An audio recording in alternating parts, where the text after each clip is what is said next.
Why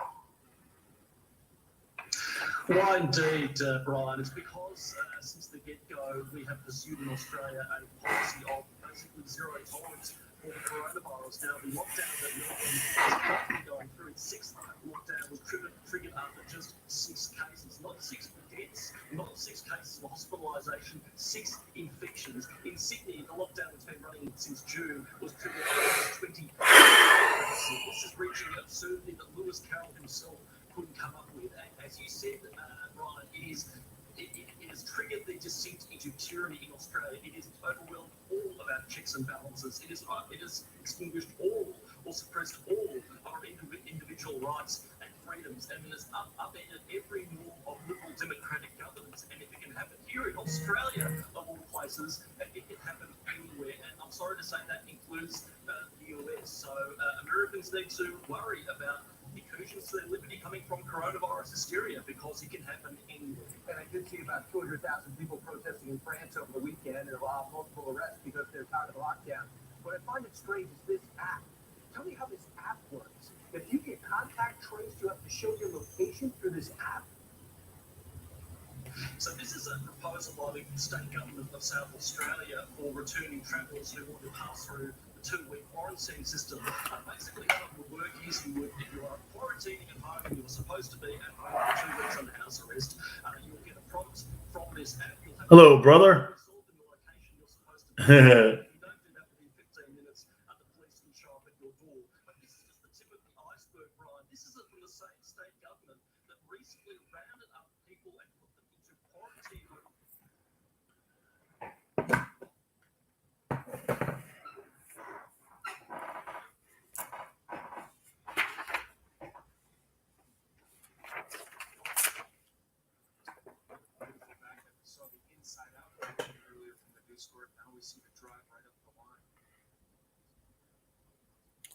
How's it going, brother?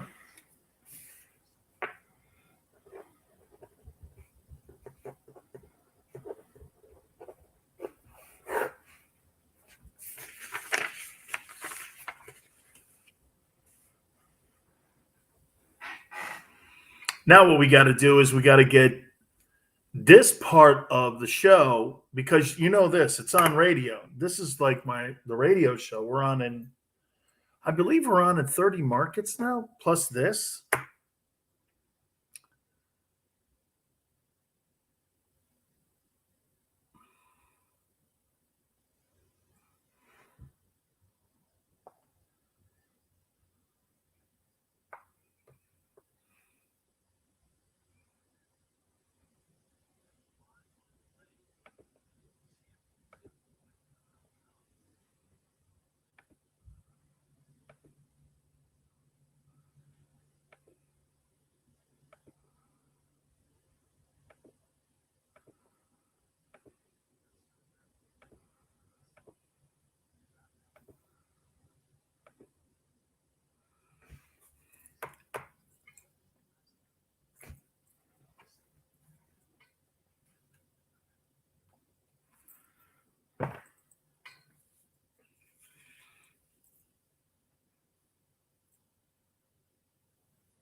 Bruce Arians was great today.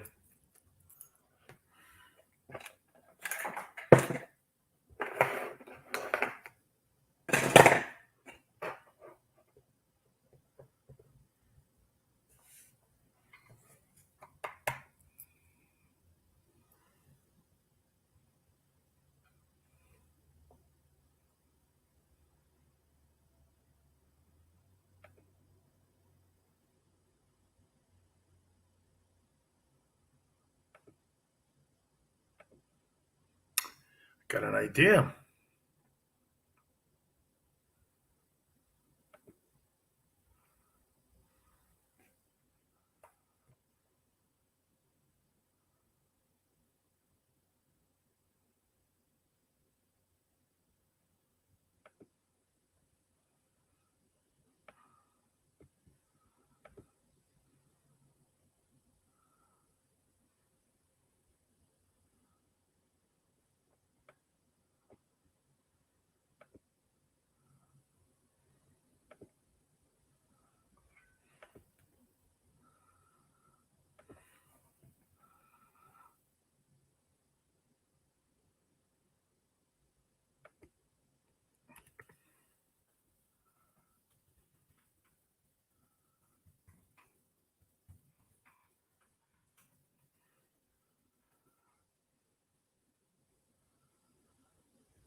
There we go.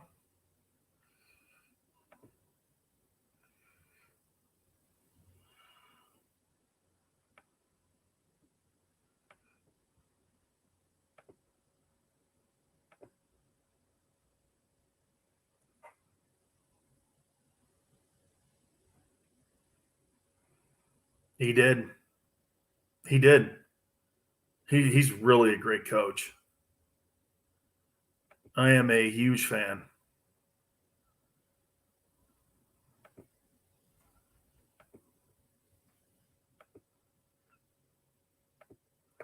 I'm a huge fan of his.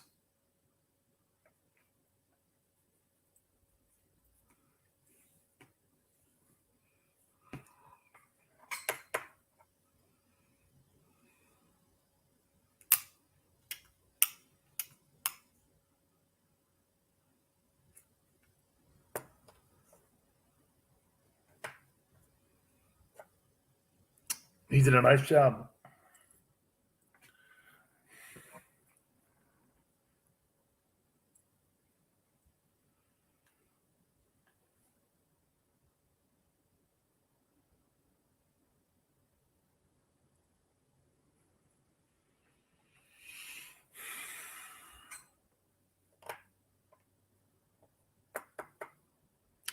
Ken, help me. You know what? I got my boy Trevor and a bunch of other guys.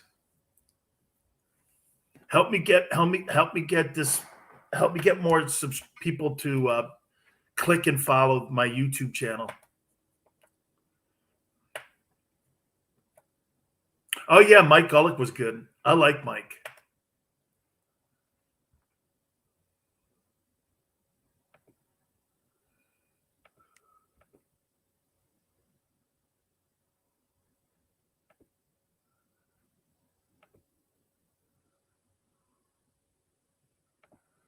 My Canes got killed, man.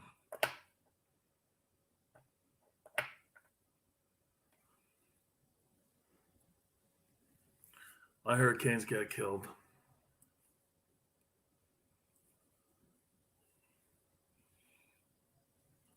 What I did like, and I'll tell you what I did like was I liked all those college football fans, man. It was so good. No, I don't know, Ken. Just I don't know. Just throwing it out. I don't know, man. I don't even know how to do it.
Hello, hello, hello.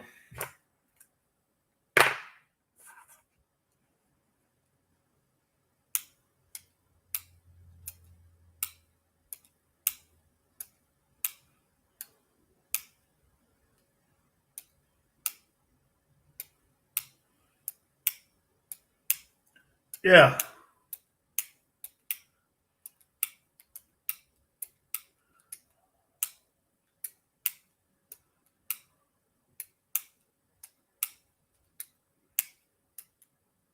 Anything related to that, Chris, will work.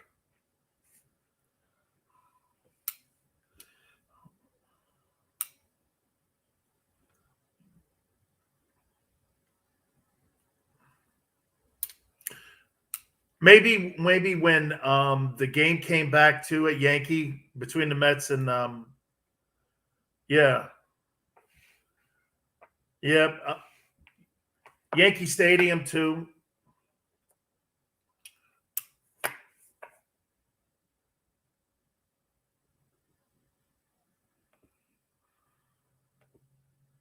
Mm. New York, yeah.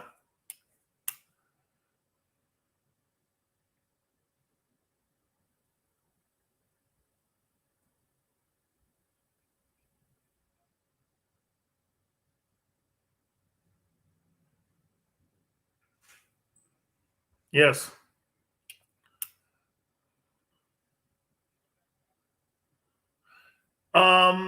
Waiting to get a confirmation on the day, and if they want to YouTube it, I think we're going to YouTube it. I've been asked to go on Tucker Carlson, so I'm probably going to do that. Like either when he gets back, he's on vacation tonight, yesterday, and so I'm thinking either Thursday or Friday that they're going to tell me. So, but they asked me if I'd be interested, and they go, "Great, we want to set up something." I think it's something to do with maybe 9/11. I don't know, but it's going to be a tape segment because I didn't realize that the majority of that show's taped. Did you know that?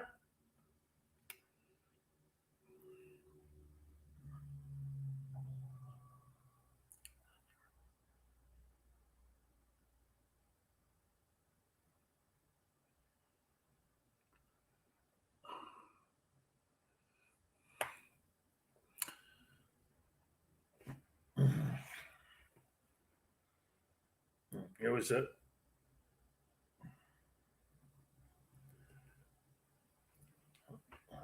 I have to write. I'm not sure what you're talking about, Ken. What are you talking about? What are you talking about? Being down.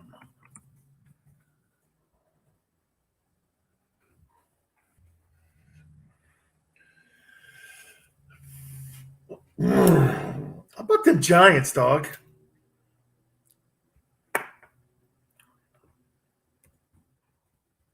Amazing. Amazing. I'm just saying how they're hanging in there.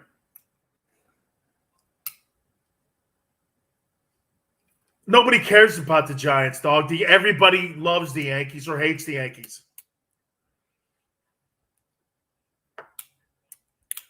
You know what, dog? I told you the Yankees. The Yankees don't have the pitching.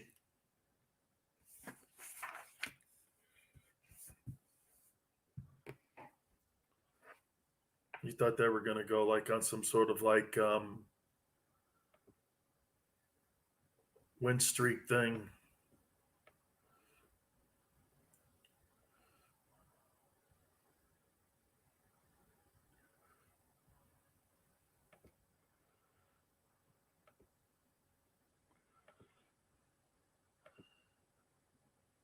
MLB.com is a fascist network. Yeah, it is because oh, you know why? I don't have to say it. I'm not going to say it because not ML. No. Excuse me. The NFL, the MLB network. Excuse me. You're right. I got it. You don't have to be so angry of a guy all the time.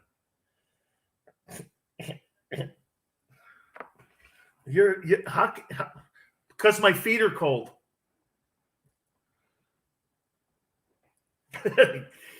you know what he just said. It happens when you get old. That's a classic response, and thank you.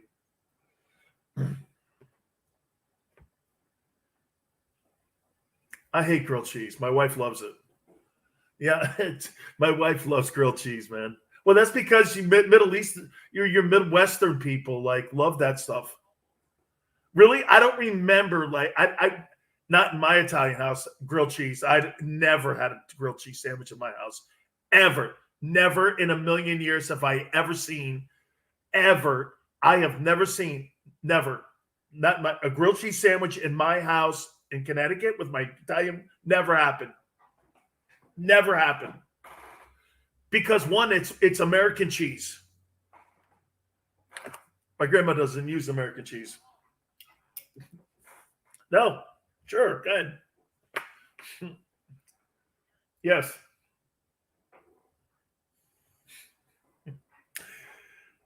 Hope all are doing well, and good evening to you. I hope everyone had a spectacular Labor Day weekend.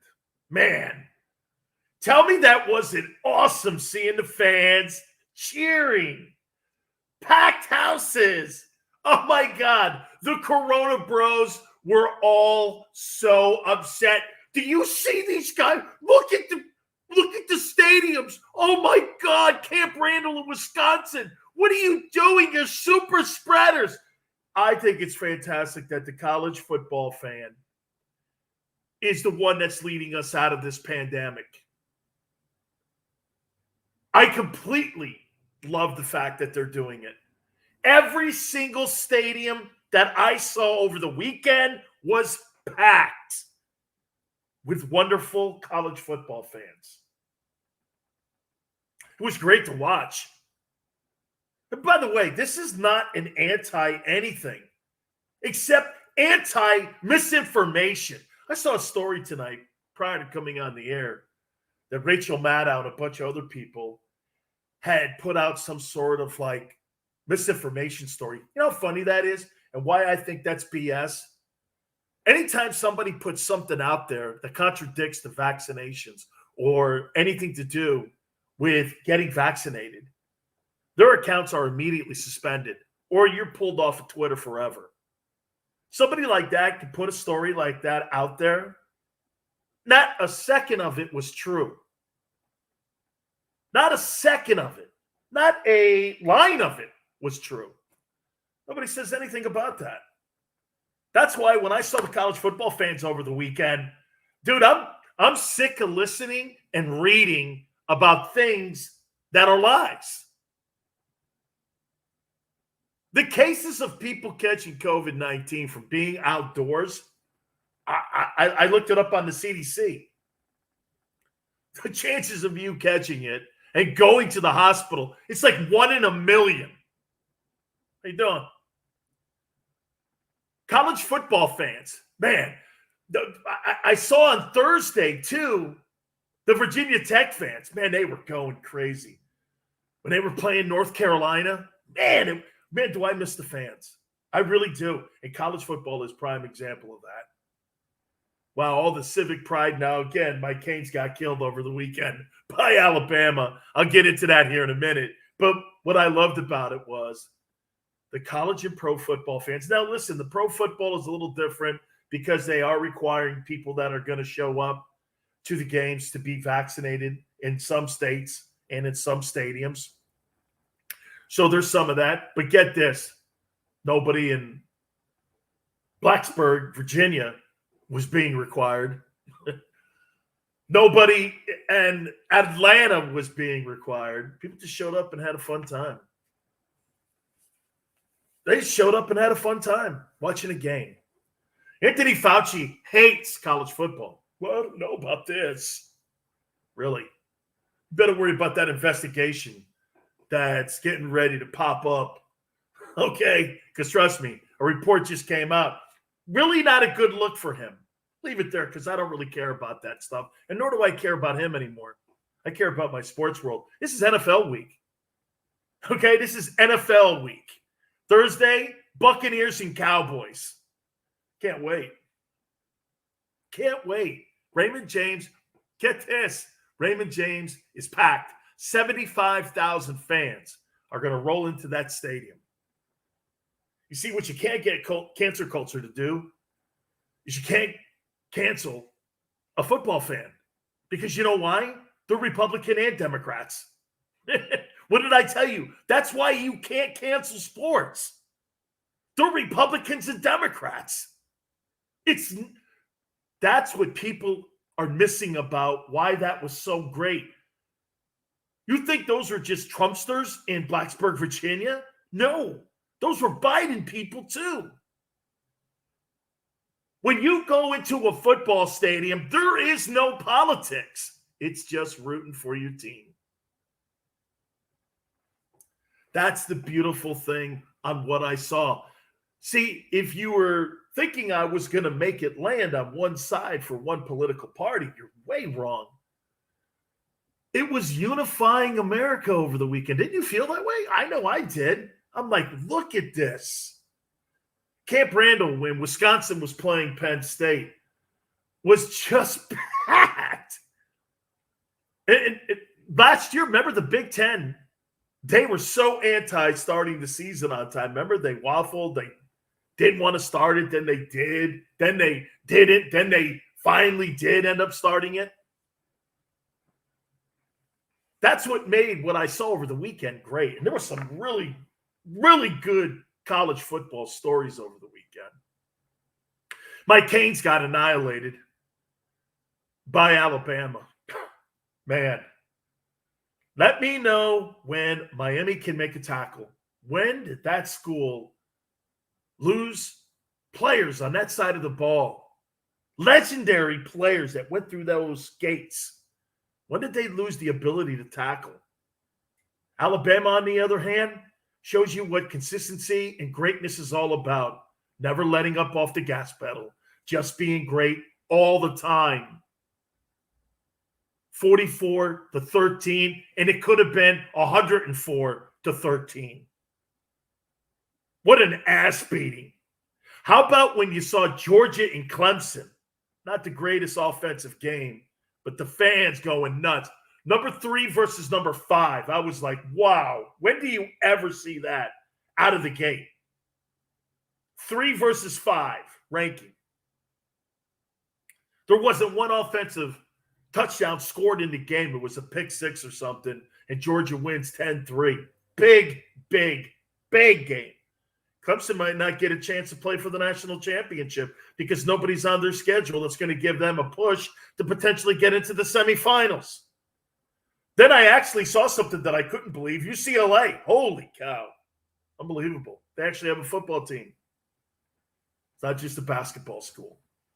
That was a great weekend. That was one of the best weekends in college football I had seen in a long time. Really was. One of the absolutely best. I was so glad to see it. Now you've got NFL this week.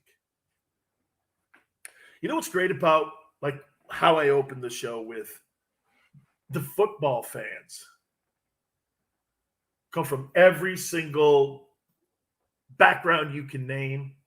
Black, white, poor, rich. Isn't that cool? You know, if you think about it, this is going to sound wild, but a football stadium with its fans in it, it's kind of like a cemetery. You're all equal. You're all equal. Nobody cares how much money you have. You're sitting there, you're drinking your beer, you're drinking your Coke, eating your popcorn, eating your hot dog, and you're just watching sports. How many times have you showed up at a sporting event and you're like, holy cow, there's really somebody famous sitting next to you? All sitting in the stands, all rooting on your favorite teams. That's America. That is so America.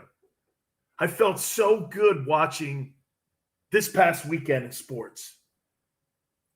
Man, I got to tell you this. I swear to you, I, without a doubt, can't believe how important the fans are in sports.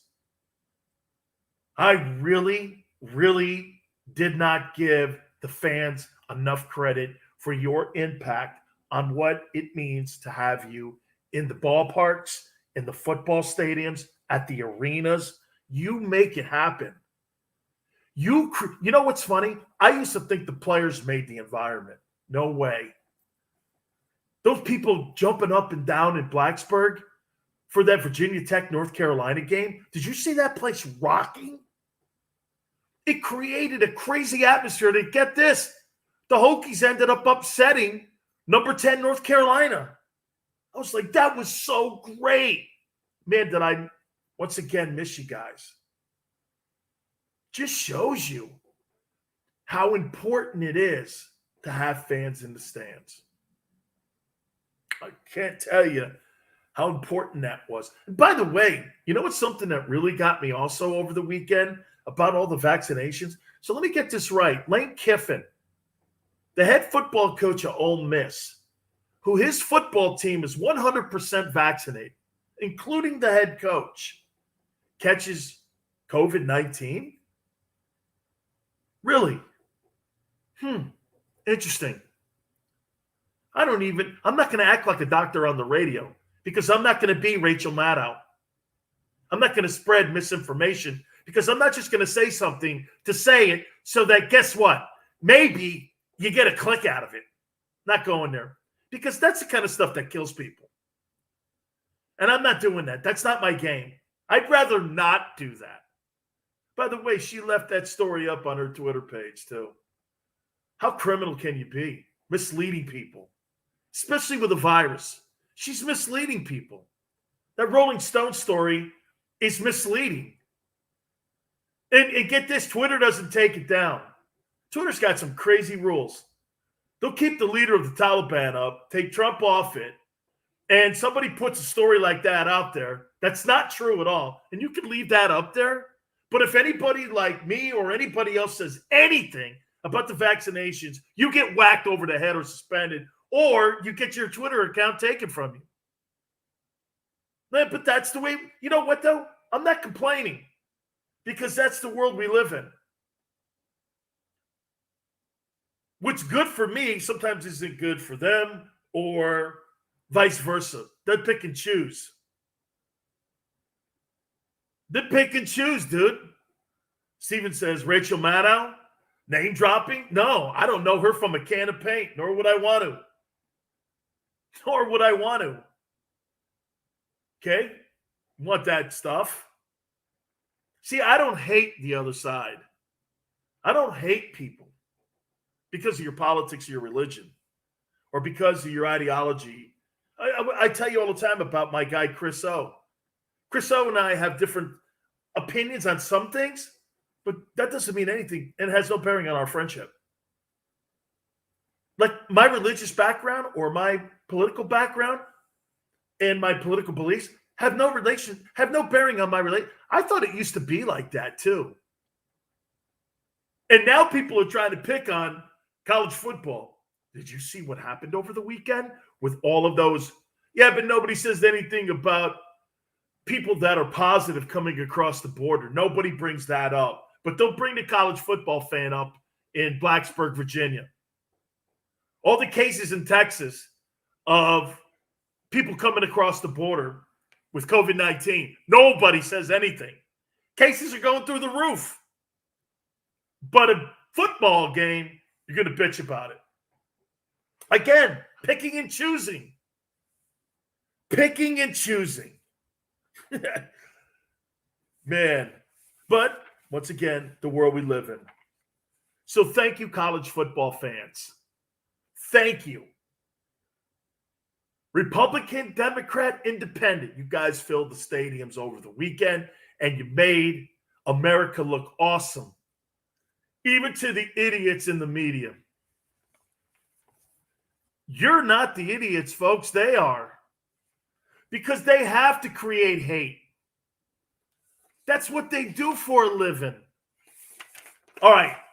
NFL week, my Super Bowl predictions. We're going to do them next. You keep it right here on the Sileo Show.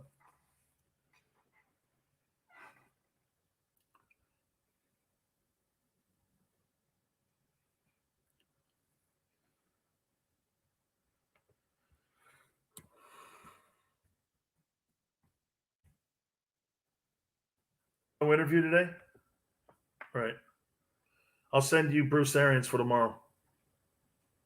And then Mike Gullick for the day after.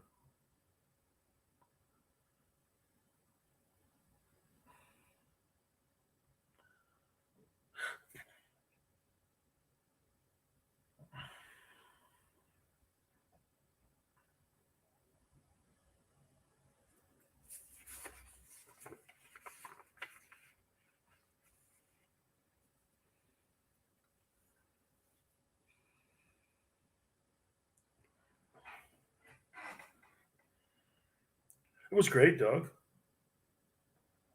Wife's birthday's tomorrow. Oh yeah.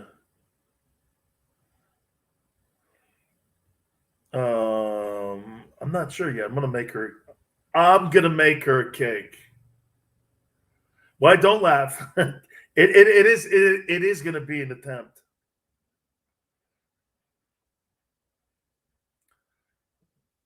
You know what though, bro? I can't make pancakes. So I mean, dude, pancakes are so hard for me to make.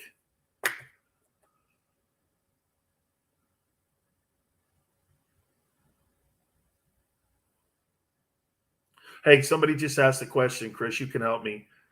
You think Curtis Silway can win the? No, I don't either. Steven, I don't think he can become mayor of New York.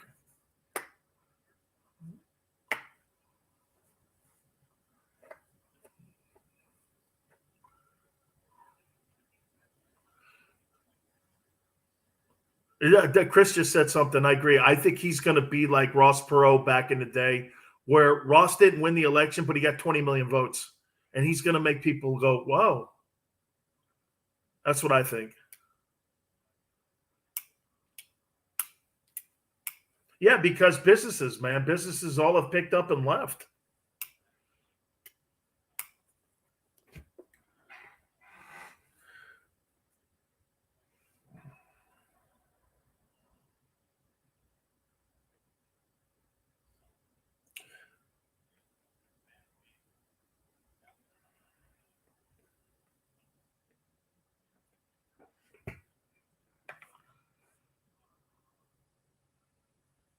Well, let me ask you this: who's in worse shape, De Blasio or the mayor of Chicago?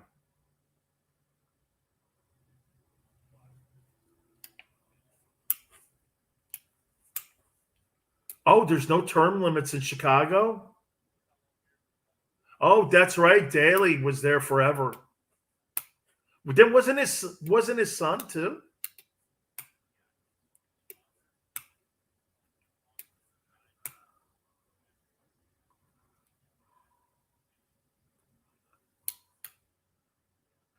Did Thompson too? Okay. Maybe Thompson was governor.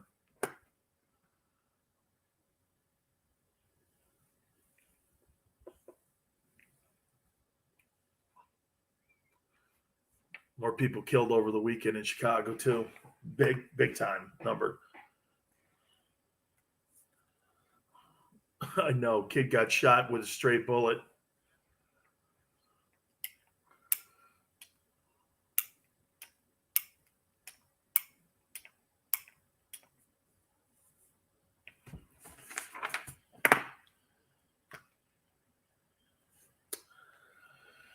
Dan Sileo, USA Radio.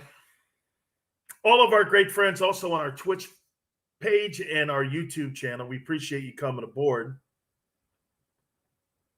By the way, if you don't get the show in your respective market, you can stream the show to dansilioshow.com through our great friends at USA Radio Network. So again, we appreciate everybody coming aboard. And some people want to bring up politics and stuff. Come on, Steven. Come on, Ken. Come on, guys. Listen.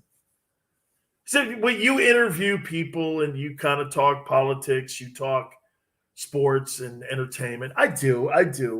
But man, it's football week, dude. It's football week, man. Chance to unite the country. Plus, it's the 20th anniversary of 9/11 this week. Wow. 20 years, 9/11. I'm going to get to my Super Bowl predictions. I'm one of those guys. I don't need a mulligan. I stick to my convictions, so I'll give you two teams. And by the way, it's not going out on a limb. Let's just say that, okay? I'll give you my two teams here in a second. Man, I'll never forget that. Chris was talking to me prior to us going on the air in our pregame show. And he was saying, what do you want to do on Friday? Because 9/11. And I'm like, anything related to bringing America back. There are so many significant moments I remember. That must have been what it was like for all the people after Pearl Harbor back in the 40s when the war ended and everybody came home, and you see all those famous pictures on Life and going through the Canyon of Heroes and everybody, that must have been what it was like. Just a euphoric time in America where Americans were down so far. And then get this, the great machine we are when things are at, it seems, its darkest time. America just rallied and we ended fascism and we ended what was going on with Japan. A crazy great time. Crazy great. That's what I felt like. When I saw President Bush with that megaphone talking to those firemen. And by the way, let me throw this at you. My pop was a fireman for 30 years. Okay? I had a friend who was killed at Cantor Fitzgerald. So that really meant a lot to me. And I was on the air. Or no, here, let me set the stage for you. I was doing early morning, 4 to 8 Eastern time on Fox Sports Radio. We just started this network. We were on, it was an infant. Like the first year, I think it was. First year, I think it was the first year. And get this, my wife was my producer. And we had just gotten home. My daughter had just been born. She was born in July. And we just got home. And you know what I did? Do you remember, Chris? AOL, you used to have to dial it up. Do you remember you used to have to dial it up? Right? So I'm going to have to continue the story on the other side of this here because, Chris, listen to this. So I'm dialing it up, and real quick here, I'm looking at the pictures because AOL used to have this like page, and I said, "Oh, a little commuter plane hit the tower. Wow, that's weird." And I'll pick the story up after that. I will get to my. Hey, listen, this is a big week for all of us here in America. It's a big sports week, too. Okay? We're going to hit on all that. You keep it right here on the Dan Sileo Show. Hold on for a second.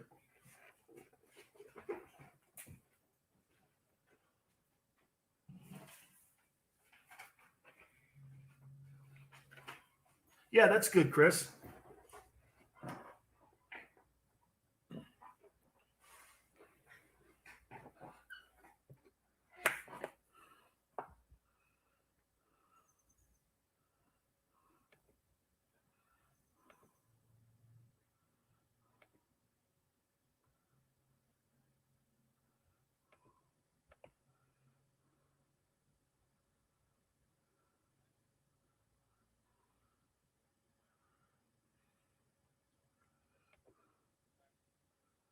Okay.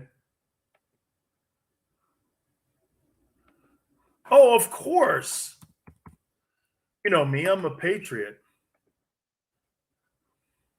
Huh, I did.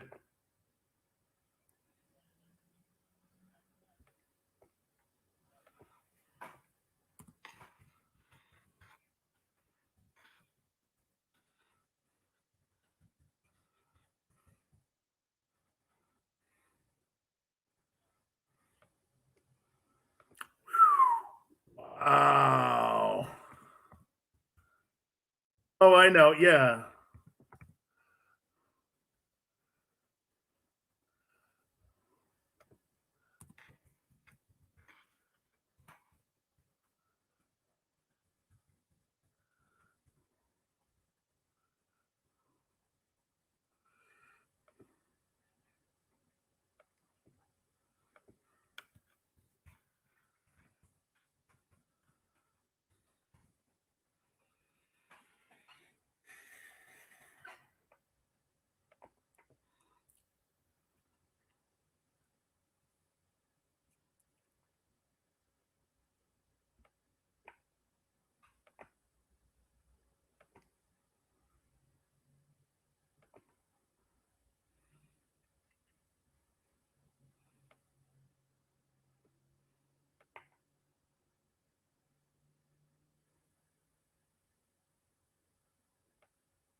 Is this the Bush?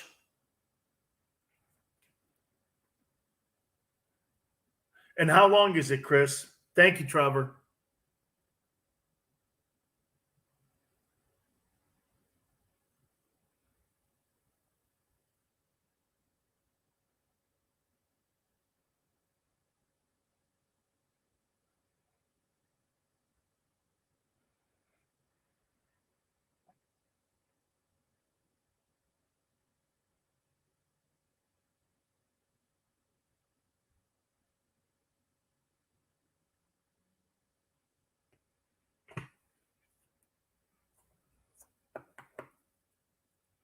Is it Bush?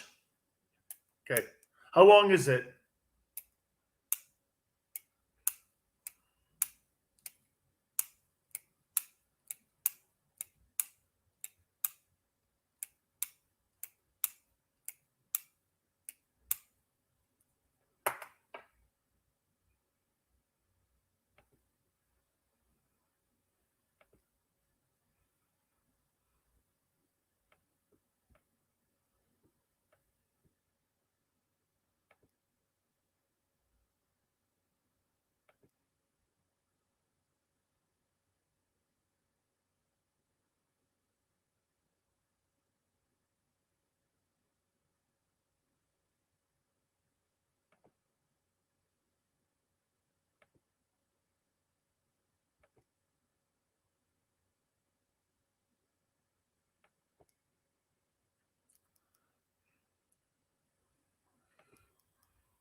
Man, those were just crazy, crazy, crazy moments in our history.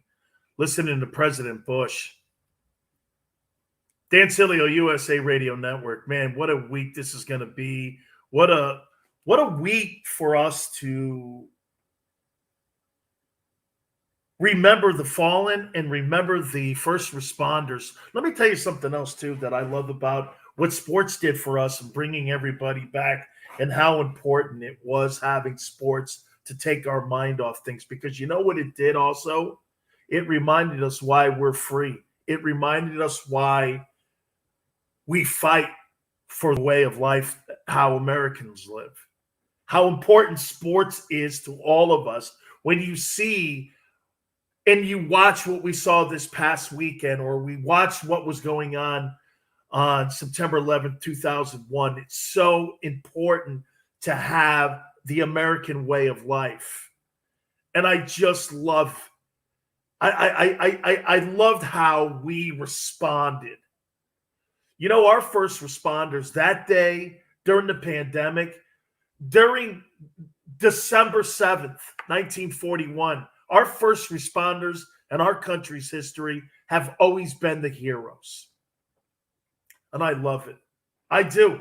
I take negative moments like that and I turn them into positives, because America's response to me is how I gauge and how I value who we are as people in this country. Sure.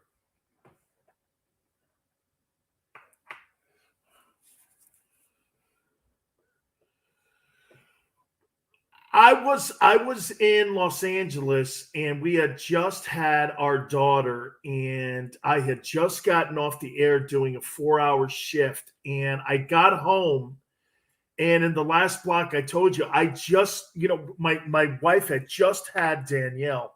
She was my producer, by the way. So we were all in the same we just got home and I tell you, Chris, I opened up the internet and I thought a little plane like a 3-seater had hit something like right from like Boston to New York, those little like 10-seaters or something like that had hit a plane. Eastern Airlines used to have those planes.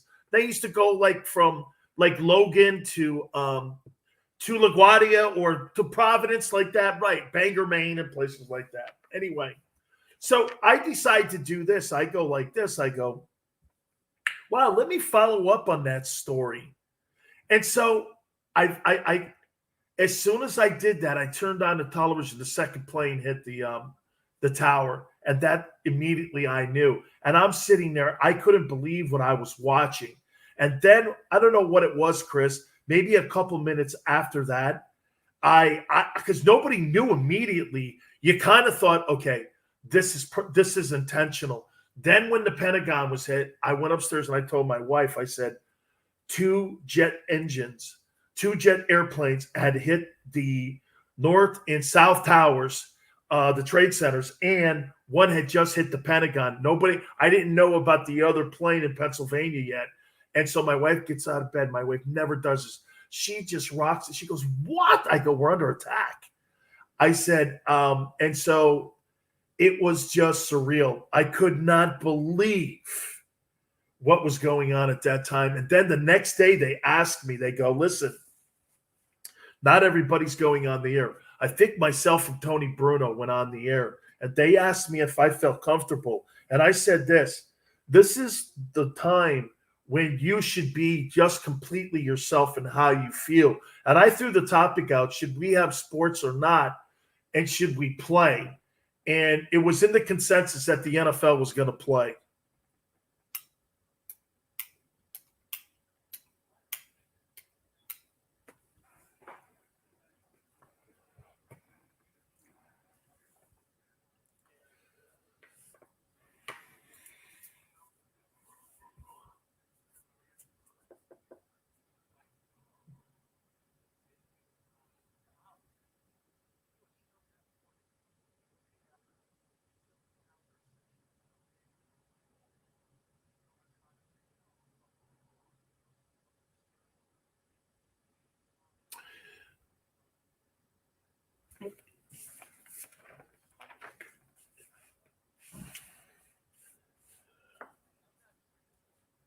Because it was a domestic attack. It was a domestic attack too. We're not talking about. Remember something. In 41, Hawaii wasn't a state yet. So I mean, it's not. I'm not saying anything less of Hawaii. I'm just saying it's not on the mainland. And when you're talking about hitting our biggest city in our country, civilians and the home of our financial district, this was all intentional to weaken the United States. And by the way, there were guys that were on that network that said that they weren't qualified to go on the air. And there were people like JT the Brick who didn't want to go on the air and said nobody should go on the air. And I went like this, you're not speaking for me. I'm from that area. So you're not right. You're not speaking for me. And I said that in the meeting. Tony Bruno said the same thing because Bruno's from Philly and we were all doing this. You don't speak for me, guy. Okay, I don't know where you're from, and I'm just telling him. So we went on the air. So, I mean, we'll have more of this as we get closer to Friday.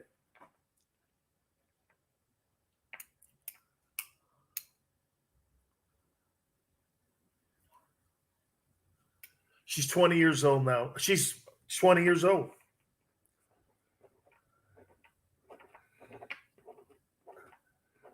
I told Danielle, you know what? As she grew older, she knew that she was born just a few weeks before 9/11, and she grew up with that. And get this. So my daughter grew up at a time when America was attacked. I grew up with none of that.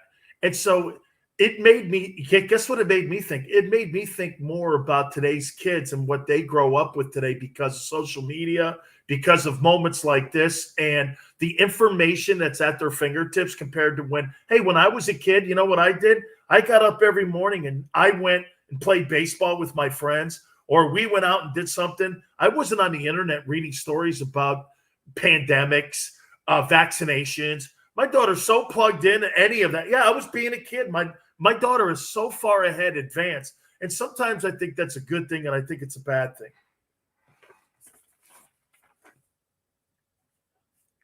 You're not.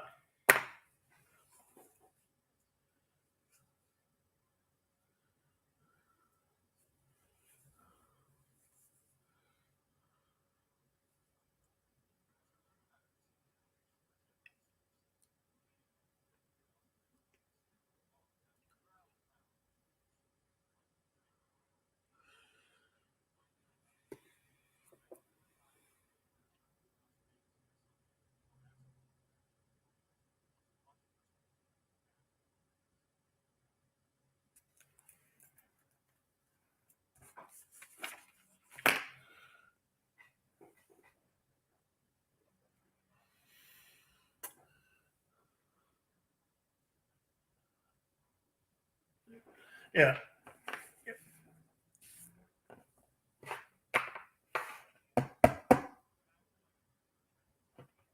Yeah, no, I just think that kids today, when you have so much information at your fingertips now, that you get more inundated with the ills of the world, and it can be a depressing thing. Me, when I was a kid, like you said, I was a kid, man. I did all the things, playing ball and stuff. So again, as we get closer to Friday, we'll do more of this stuff here. But by the way, I want everyone to know, okay? And I'll say it again. America's shining moments are after moments like that. That's the best of us. The first responders who have been dealing with the pandemic and also that dealt with all the pain and suffering were running back into the buildings. Those are the same people. Those are the same people. So, again, keep that in mind, my friends, as we get closer to this weekend.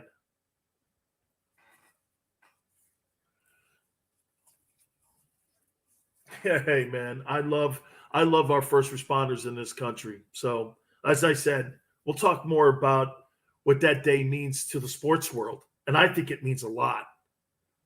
I do. I think it means a lot that we use sports. And again, I started my show off by going, I thought it was awesome that the college football fan, is leading us out of this pandemic. Really, it's great to see the stadium's packed. I mean, right? Trevor saying first responders are number one, right there next to the military. Okay, you are a fair guy and want to be partisan, but I don't trust lefties whatsoever. Listen, man, when you're a sports fan, though, Steven, listen, when you're a sports fan and you watch, and as I said in my open, when you were watching those fans in Blacksburg, they were not Republican and Democrats in the stands bitching at one another. They were one. They were one. Okay? Nobody cared. You filled these stadiums. Camp Randall, 75,000 fans. By the way, Thursday, Raymond James, full house. Texas A&M, baby. Wow. Is Franklin Field going to be packed? Holy cow, all year long. I love the college football fan. I really do. You were front and center. You made that first weekend. Hey, by the way, do you know that get this? This is going to sound crazy. There is only one show, and there is only one thing that I do on Saturdays. You know what that is? I get up at 6 o'clock in the morning to watch College Game Day. You heard me right. I lay in bed and I watch College Game Day because it's the greatest football show on the planet, pro or college. It's the best. They show up at a remote site. They cover a big game. I think it was Georgia. I think it was Georgia Clemson, and they were. It's the best. It is absolutely the best. I just so love it. And we were talking about it. I tease going into this segment here. Okay, my Super Bowl um, contenders who I think are going to be the two teams that are going to be standing at the end. I'm going to get to that here in a minute. But once again, like I said, I mean, how many games did I think I watched the initial game on Saturday. I watched the Penn State Wisconsin game. I had a good time watching that game. I don't like 45-40 games. Now, I won't lie to you. I don't like 10-3 games like we saw at Georgia Clemson, but I did like the way that football team, Penn State, who went through a horrible year with COVID last year. People were actually telling me, they go, Penn State will never be this. I mean, look, James Franklin's not. I'm like, dude, don't hold that against James Franklin, what happened, the head coach of Clemson, of Penn State a year ago.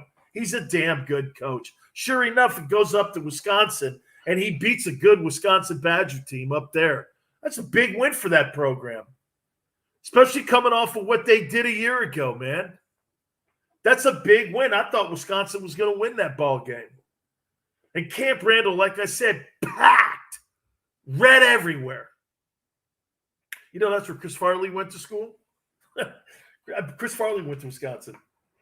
He was a big Badger fan when he was alive. Yes, sir, man. Hey, do me a favor, folks.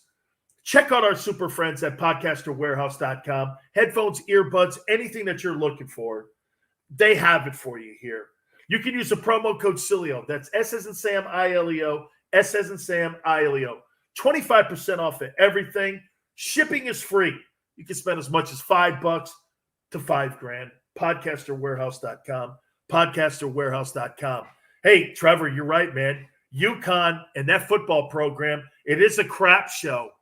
I'll talk NFL, Super Bowl predictions. We'll do all of that on the home of sports, the Big Sil Show. You keep it right here on the Dan Sileo Show.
I agree.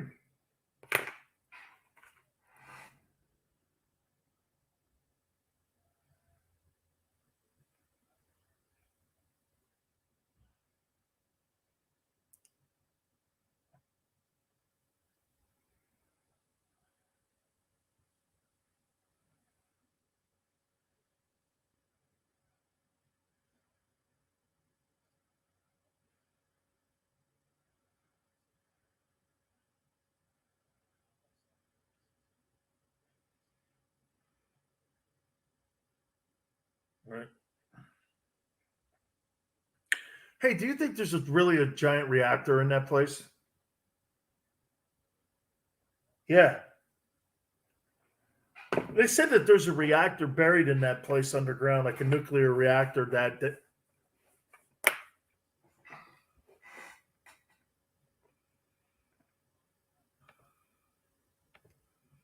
that's the point. You need to be near water.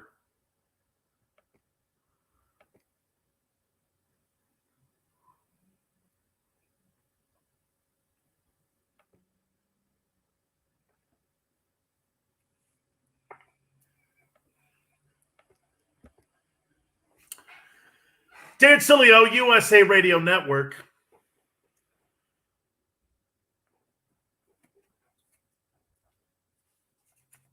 See, I think moments like 9/11 inspire sports athletes too, coaches, leagues, to be better. Honestly, because you have an obligation. Here's how I always thought when I was a player. I have an obligation to play as good as I can and to represent my team as well as I can because you're paying me. The community, I always thought there was an obligation. Man, these people are coming here to watch me play. Really? How cool is that? I'm one of these guys, and I always have been, and not for whatever reason, and not that I sign a ton of them, but I do sign my fair share of pictures and items, Kane stuff and Buck stuff and all that. I do sign a lot of stuff. Not throwing that out there like that, but I always thought that was an honor when somebody asked me for my autograph, and I always felt a little bit, embarrassed when I did that, when I signed it. And I always just thought for, how cool it was. And I tell you the moment when I got to be a professional and I have that helmet under my arm, I'm at Old Tampa Stadium and I'm just doing a what the F moment there. What am I doing? Look at all these people. There's 75,000 fans in this building watching me play against the Chicago Bears. It's so cool that they come out to watch us all play. There's only 47 of us back then that were on the field on both sides of the ball. Okay, right? And there we were, man. I'm sitting there, the Jets are flying over going, this is tremendous. This is great. It's so incredibly lucky to be involved in that. You just really are. And I believe that there's an obligation. That's why when certain athletes turn out to be jackasses to fans, I hate that. It bugs me really, to no end when I see athletes not take time, do something stupid to fans because they took the time to come watch you play. How about this? Even if they're unruly, you have an obligation to keep your poise and be an ambassador for the rest of us, even in times when people are poor and act poorly. We see it all the time. I've always thought that. That's why I never give an athlete a pat. Well, he threw a beer on him. So what? You're going to deposit a $500,000 check tonight. Really? Really? Somebody throws a hot dog at me. I'm going to put $20,000 in the bank on Tuesday. Really? You're going to let that get in the way of that. That's how I looked at it. People talk trash on you all the time. But I always said this, paycheck. Hey, right? I guess, Chris, this is when you really go bank. So when a guy's swearing at you and he's calling your mother every name on the planet and he's calling your kid names, you're doing this. Well, I just checked my direct deposit. And $25,000 just got put in on Tuesday. You can call me anything you want, kid. I don't really care. Really, it has no bearing on my life. Okay? That's why athletes have a responsibility. I really have always thought that. Now, look, I'm not saying you have to be a role model, but you have to have character in who you are. You have to exhibit your character when you're in public. You don't have to go overboard. You don't have to be Cal Ripken. There's other people that are gifted at doing that. I wasn't as gifted. Giving your time, being able to be here, be there, and play ball and be a star. Those people are really gifted. Multitaskers like that, I'm not. But I do think you have to have an obligation to your character and to yourself.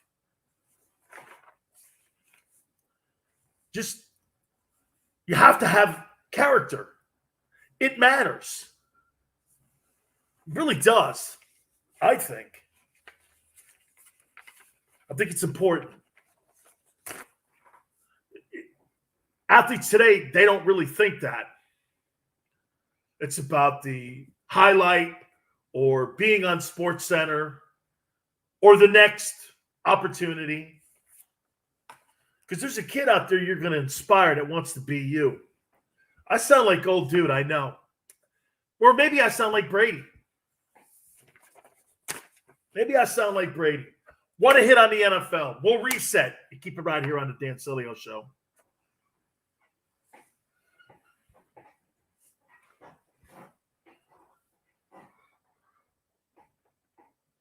Be right back, brother.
Thanks, brother.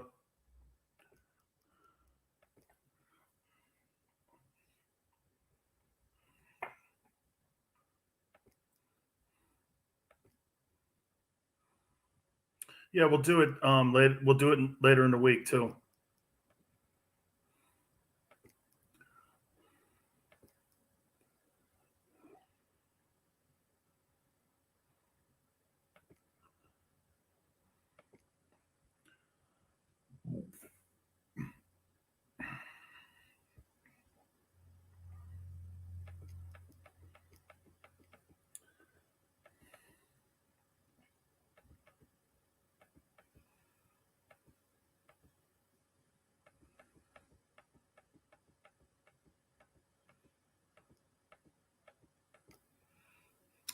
I don't want it to be too down of a show, Chris. I'm not saying that is, and I'm saying that it's a bad idea.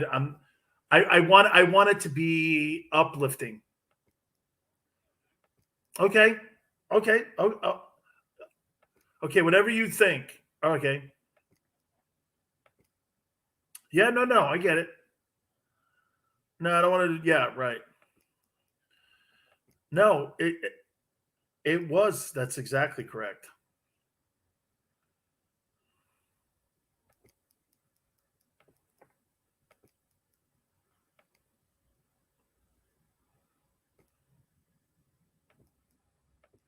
No, aren't you always kidding?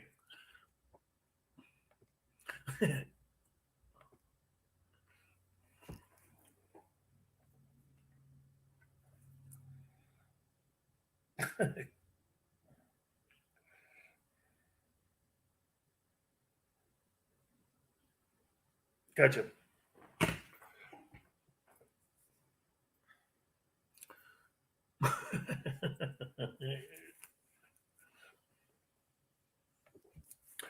Dan Sileo, USA Radio, and to all of our great friends on our social media platforms like Twitch and our YouTube channel. Thank you for stepping in with us.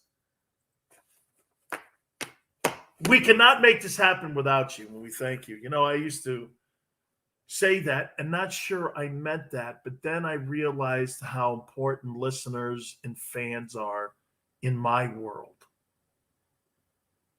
You know, we were just talking about 9/11, and you know, I said this week I want to make sure that it's uplifting.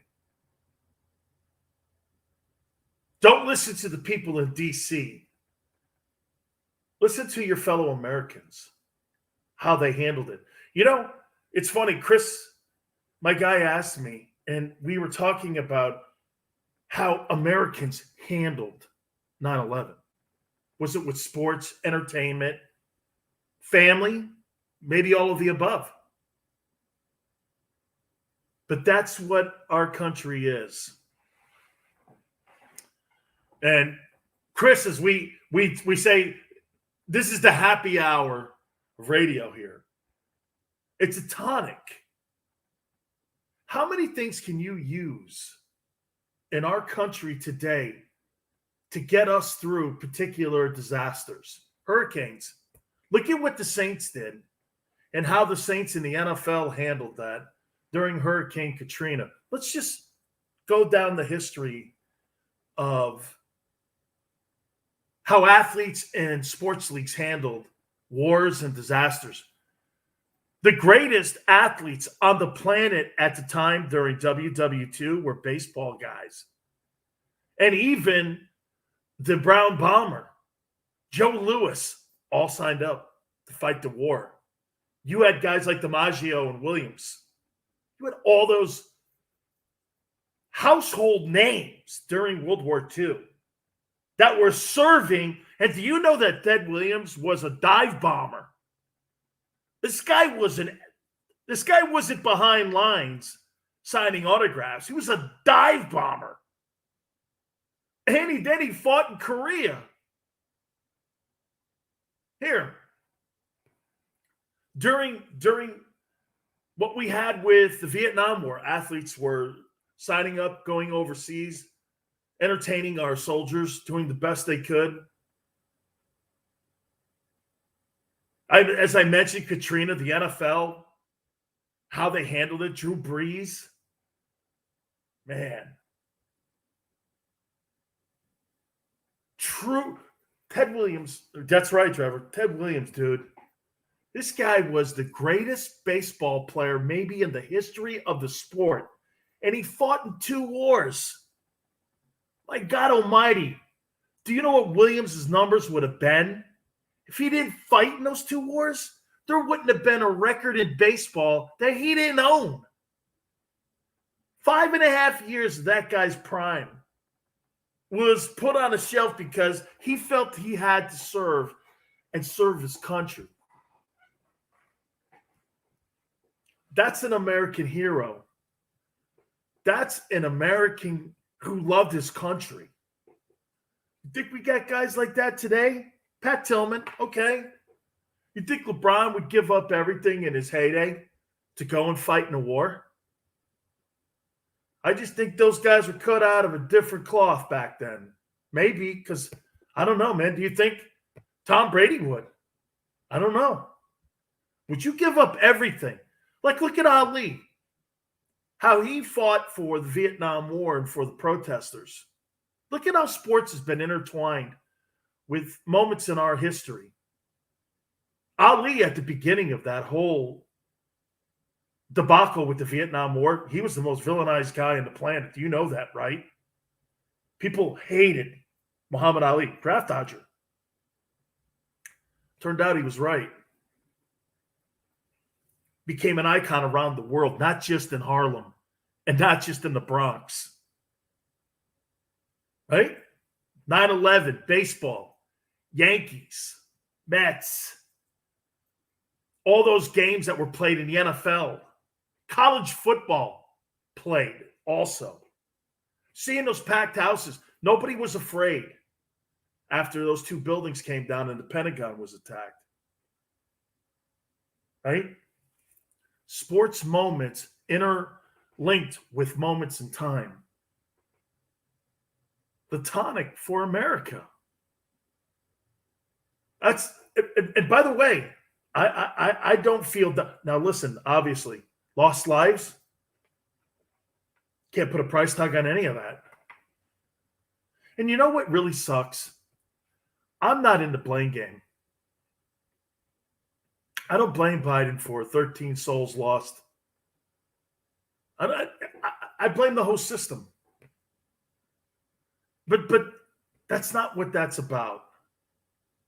Sports is what we saw this past weekend with these packed houses in college football. The American sports fan, not the American Republican fan, not the American Democrat fan, not the American anything fan, but Americans at stadiums, bringing the game back, bringing stadiums filled with cheering fans back, taking your mind off of every single ill our country's going through.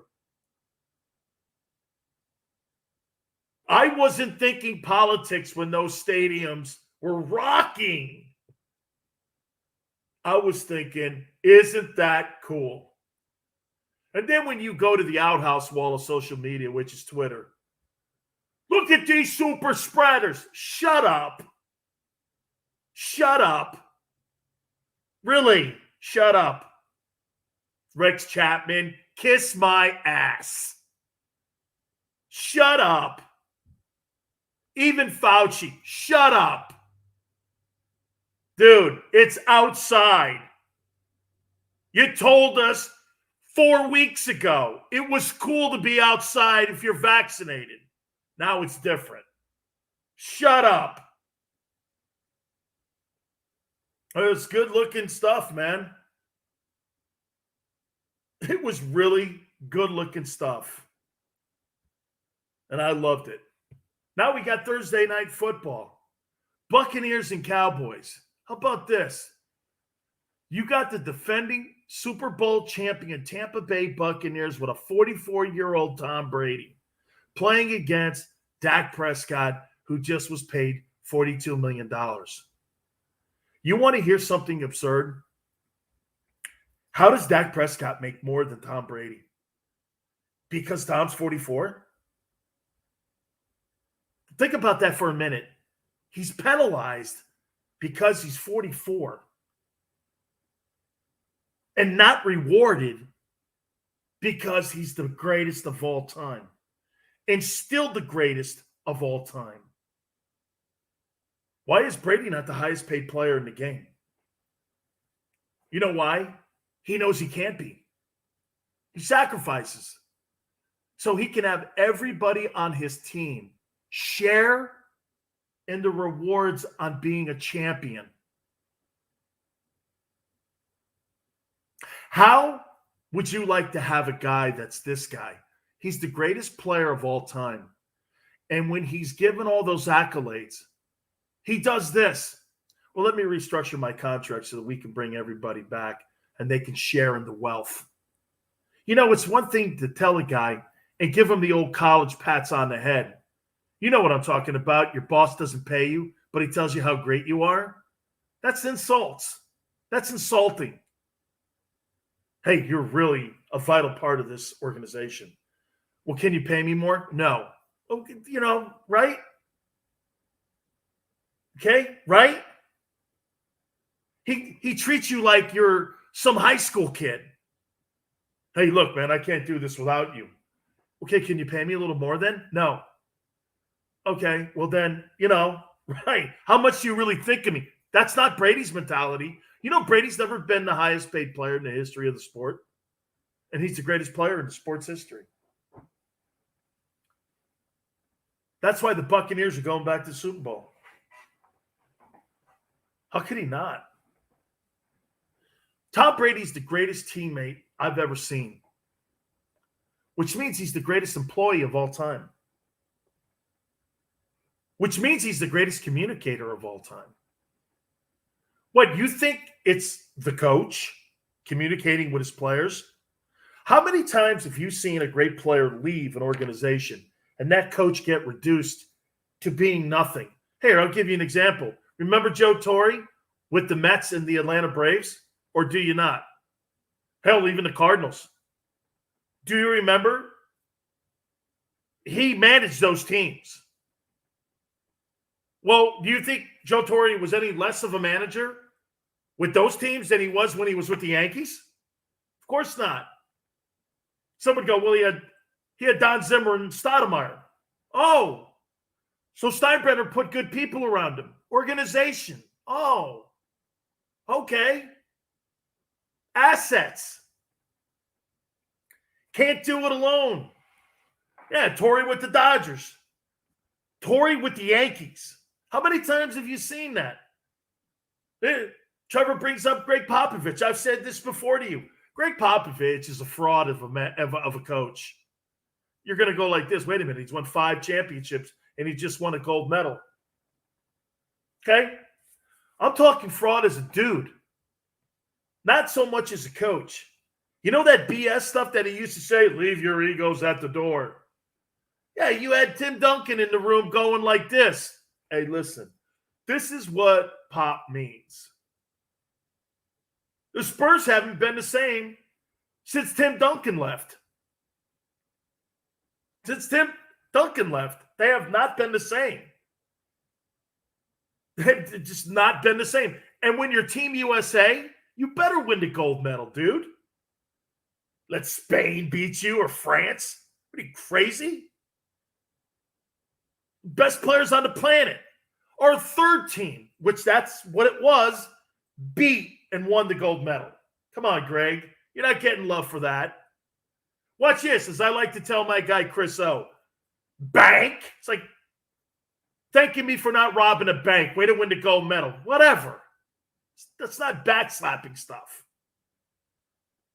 How about when Belichick was coaching the Cleveland Browns? He sucked there. He sucked there. How about Mike Shanahan in Washington? Didn't have John Elway. Oh, really? Okay. Tom Brady makes everybody around him better. It's a players' league, not a coaches' league. Coaches get exposed all the time. The ones that can adapt are the great ones. Like Shula, I told you. Shula ran the ball with Zonka and Kick and Morrison. Bob Greasy gets Marino, he changes. Didn't win, but he won a lot of games. I mean, coaches get exposed when they don't have the people around them. Yeah, no Derek Jeter around Joe Torre and any of those other stops. He sucked. Chiefs and Buccaneers. That's my Super Bowl predictions. A little bit more in college football. I learned something. I'll tell you what I learned this past weekend. We'll do it next.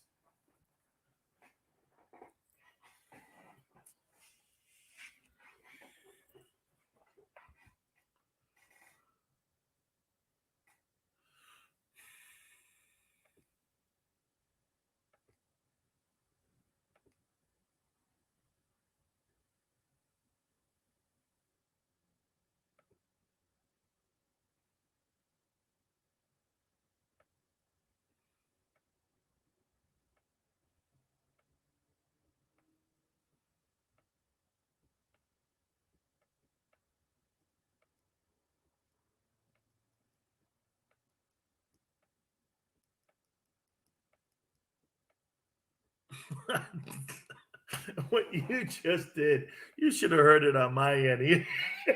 Here's what you just did. Watch. Ugh. Yes, you did. No, you're not. Talk to me like that, and watch your tone when you're talking to me.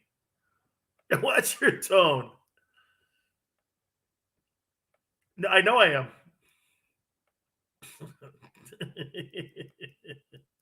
By the way, I'm not really. I'm not talking to you. I'm not talking to you, asshole. I'm talking to them. I don't mind it.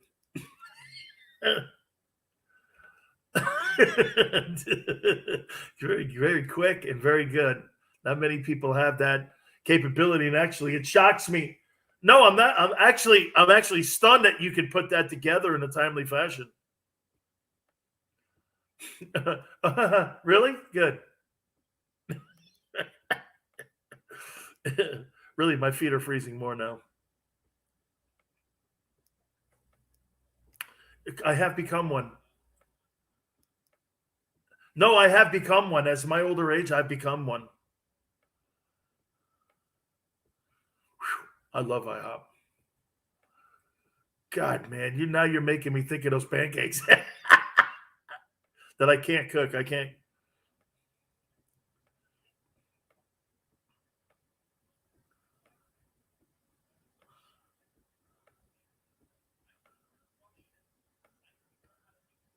Really?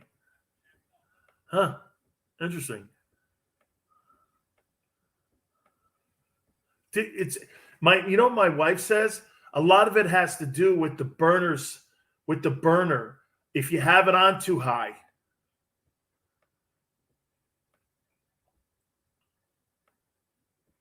Yes.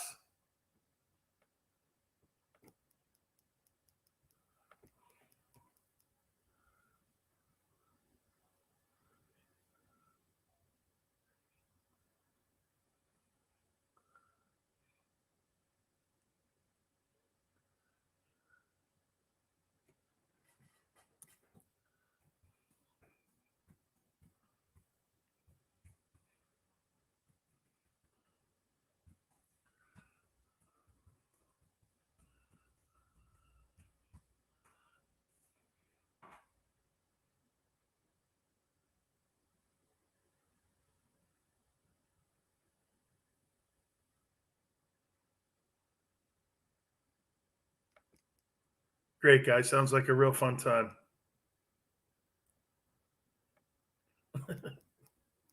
Yeah, really. I doubt it.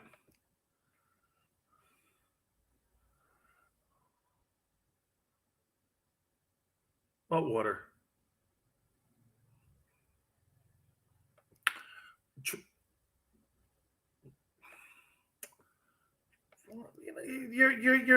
Your tone and your language.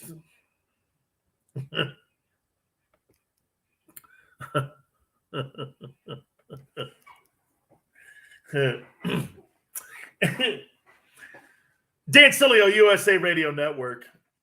I just had Steven bring this up to me here. Whatever happened to Wayne Fontes, Lions coach? Said that he can organize a kickout, never mind a football team. Steven, I got to tell you a story about Wayne Fontes and his brother. By the way, his brother coached me at the University of Miami. Look, Coach Fontes is a good dude. I think he'll be cool with this. And by the way, this is a legendary story that's been written. What is that? What's that newspaper up there called, Chris? The Detroit Free Press? Yeah, the Free Press. So I guess these guys were going out one night, and these guys, Wayne Fontes and his brother, and I think the brother had just signed to go and coach the wide receivers with his brother, who was the head coach of the Lions. And cop pulls him over. Wait. It gets better, Chris. Hang on. And this vial, from what I've been told and what I've read, falls out of the car. You know what Wayne says? That ain't mine, it's his. It's his brother. Len, that's it. Yep. That ain't mine, it's his. I was like, oh my God. Oh, so you remember this? Yeah.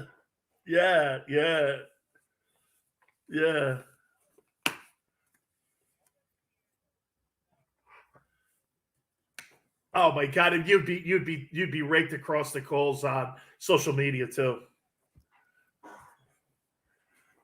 Oh.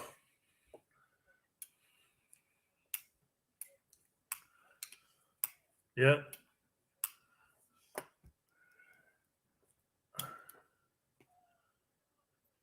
But Chris, he got them to an NFC Championship game, Wayne Fontes. Yeah, against that ripping Redskins team.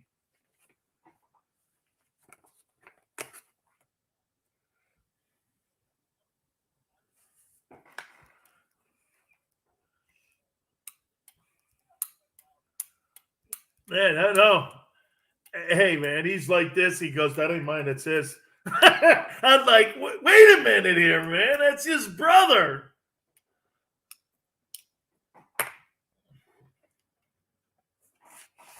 Unbelievable, man. I just – hey, so, Steven, that's what happened to your boy Wayne Fontes, man. By the way, Anthony Lynn's a protege of Wayne?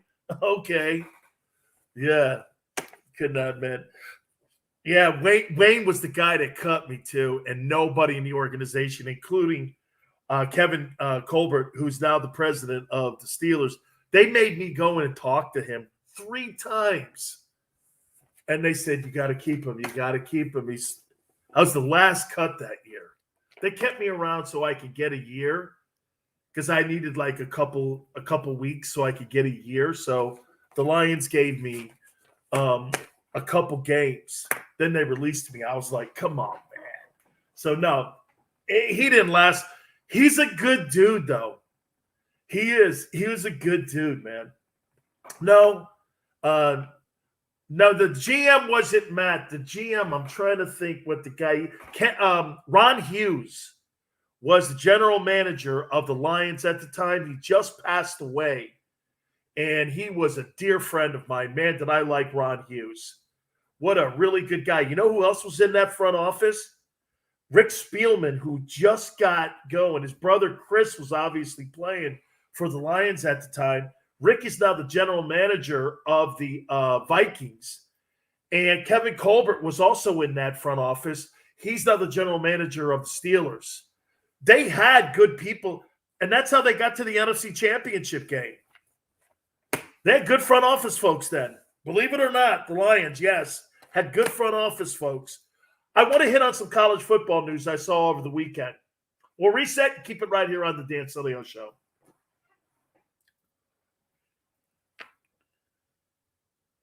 That's the year I got a couple games, too.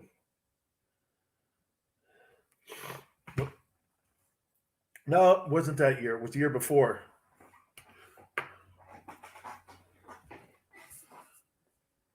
Well, let me say this.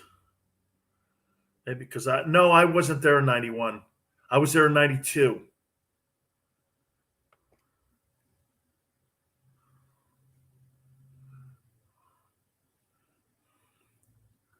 Wayne's a good dude, man. Nope.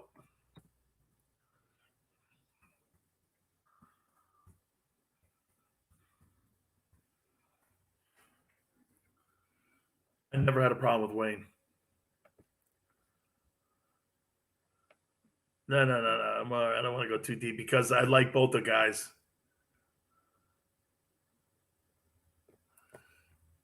Yeah, damn it.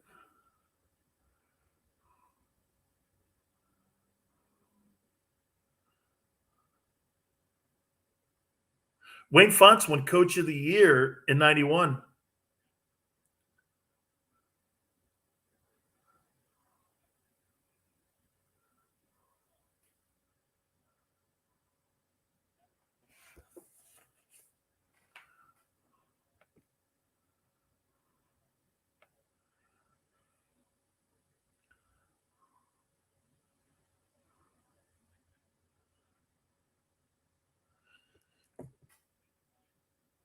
Wayne Fonts' record in Detroit was 66 and 67. They take that any day now.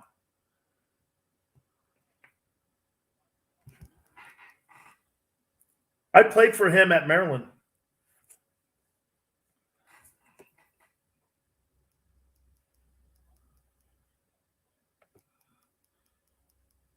He did take over. Ross did. Ross went 8-8, 9-7, 2-4.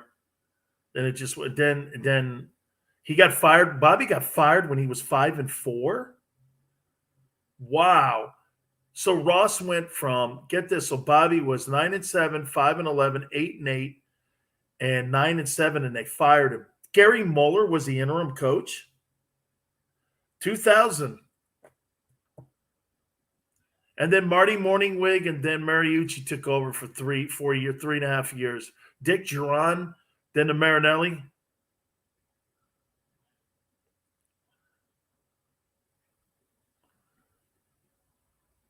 How about this, man? Look at Caldwell's record. 11-5, 7-9, 9-7, 9-7, and they fired him. That's a winning record.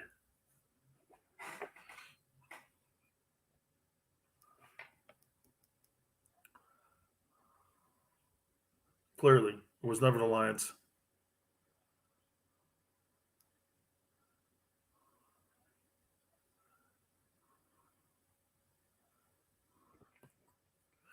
When's the last time the Lions won a championship?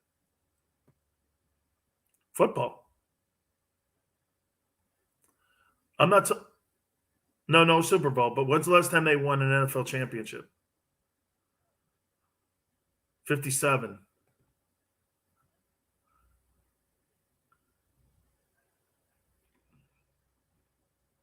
God, they had the old NFL playoff bowl. This was 60, 61, 62, 63. They did beat Cleveland 59-14. And they were the fourth seed to win it all.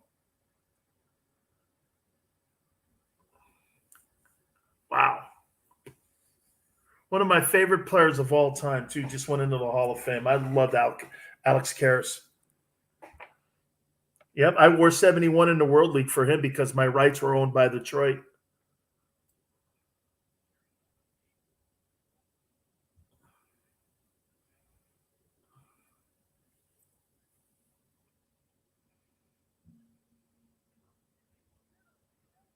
No, I think it was New York. It was New York. He was the head coach in New York.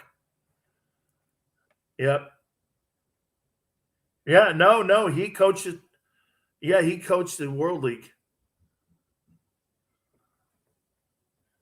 Mouse Davis.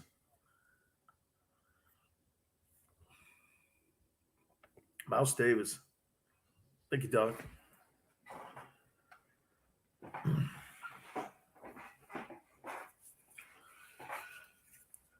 and Sileo, USA Radio Network. Tomorrow on the program, we're going to have the head football coach of the Buccaneers, Bruce Arians, on the program. We will talk to Bruce, get his thoughts on Thursday's game. I can't tell you how cool that guy is to me. Anytime I call Bruce Arians up, the head coach of the Bucs, no problem, brother. Oh, and by the way, he's usually sipping a vodka cranberry. I'm not kidding you. He's usually sipping a vodka cranberry. You know what I love also about the head coach of the Buccaneers? He's not one of these guys that burns the midnight oil. He doesn't believe in cots in his office. He doesn't believe in spending time. He's home. Do you know that Bruce Arians is home by 6:30 and in bed by like 9:30? He does not believe in any of that because he thinks it's unhealthy. He says you miss half your life when you do that and you coach like that.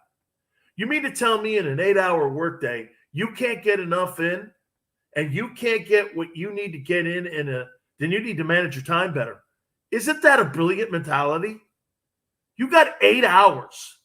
You can't manage your time to get your work done inside of a workday, and you think you got to sit around and guard your desk? Marv Levy was like that. Marv Levy used to say, hey, if it's 2 hours or if it's 12 hours, however time, he never put parameters on when you were in the office or not. I love that. Marv Levy said this, don't sit around here and guard your desk, guys. It's unhealthy. Get your work in. Get what you need to do. Go back to your families, man. Your family is what makes you strong, not your job. Guys who have that balance in their life, okay, those are the successful guys because you know why? They see through like the swamps. They see through all the hazards in life. Dude, you got to go home to your family. It's the only place that you'll hear the truth. Your work kind of tells you the truth sometimes. Life never tells you the truth all the time. Your family's going to tell you where you are because those are the people you trust. And they trust you. Why do you think I've been with my wife for 34 years? I know some people probably find that incredible. I've been with my wife 34 years. You know why? She's my best friend. My best friend. Ups and downs, sideways. I've told you this before, man. I've never loved a person more and I've never hated a person more in my time. But it's all good, man. I wouldn't want anybody else to be my partner. That's what it's about. It's all about trust. Same thing in business, same thing in coaching. Ones that tell you the truth, man. Those are the ones that are the really good ones. Really good ones. I hate preaching, so if I'm preaching, I apologize. I don't want to preach here. I hate preachers. Not actual preachers. By the way, that leads me to this because I just said that. Did you guys hear the comment that Brian Kelly from Notre Dame said at his post-game show? Holy cow. I don't know if you guys heard this. Let me set it up for you here, okay?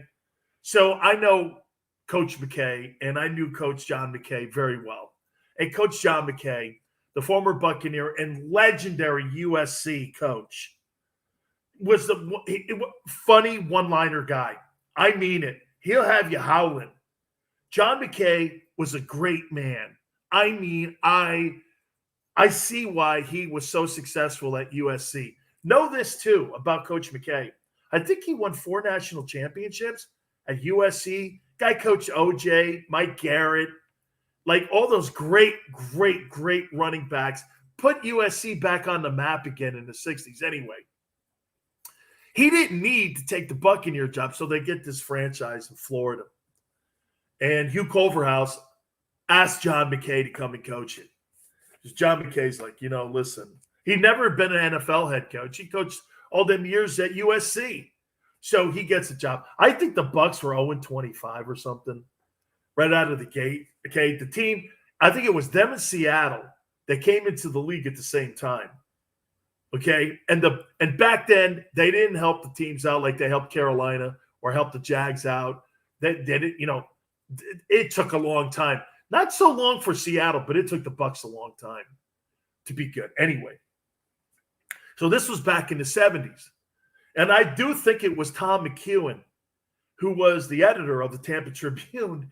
He comes up to Coach McKay and he goes, Coach, a really tough game that you guys played against the Bears, really, really, really tough. And just the execution just was not there. And the execution just really didn't seem to be hitting on all cylinders. He goes, what did you make of the team's execution? And John McKay looks over at it and goes, I'm for it. And, okay, yeah, I'm for it. So Brian Kelly sneaks one out over the weekend against Florida State. And by the way, I do not hold anything against Brian Kelly. He was trying to be funny. It just landed poorly. And so I don't know the name of the reporter. So the reporter goes, Coach, the team didn't, really play all that hot at the beginning. And, what'd you make of your performance against Florida State? He goes, well, we really didn't play well. And I'm all for executing the team. And I'm going like this. I don't really think that that's how that statement, that line came out. What was it? What was her name?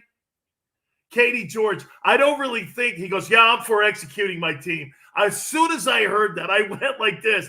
Hey, he's going to get killed for this college, a Catholic college. I'm all for executing my team. That's not going to. Yeah. Hey, let's execute all the players on the Fighting Irish. I don't think that that's kind of how that was supposed to land. And know this. Brian Kelly has been censored many times at the beginning of his coaching tenure. Because you know why? Do you remember when he came over from Cincinnati? He used to swear at the players and berate them with F-bombs and son of a bees. And you can't swear on the Notre Dame campus like that at students. That's not going to cut it with the Board of Regents. You can't be dropping F-bombs. That's not going to work at a Catholic Jesuit school like Notre Dame. So I'm all for executing my team. I'm like, oh my God, he's going to get killed on social media. And of course, you know what you have? You have the cancel culture doing this. Well, look at what he said here about, and of course you have people bringing race into it. And I'm like this, the guy he messed up the quote. That's all that was. He didn't mean any harm by that. But if you go on social media, no, if anybody else, you're like, come on, man.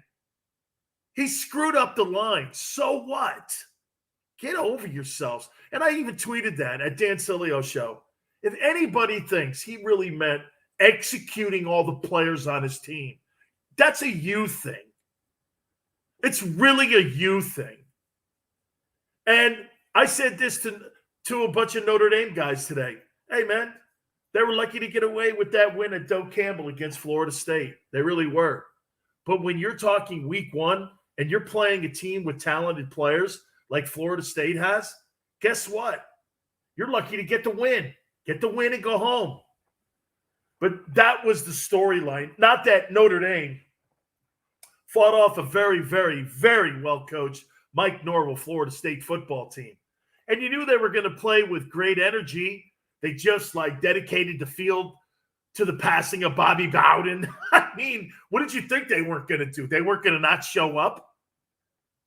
I always tell kids, man, when you get on a football field, don't be surprised if the other team shows up. And if you don't show up, that's a you thing.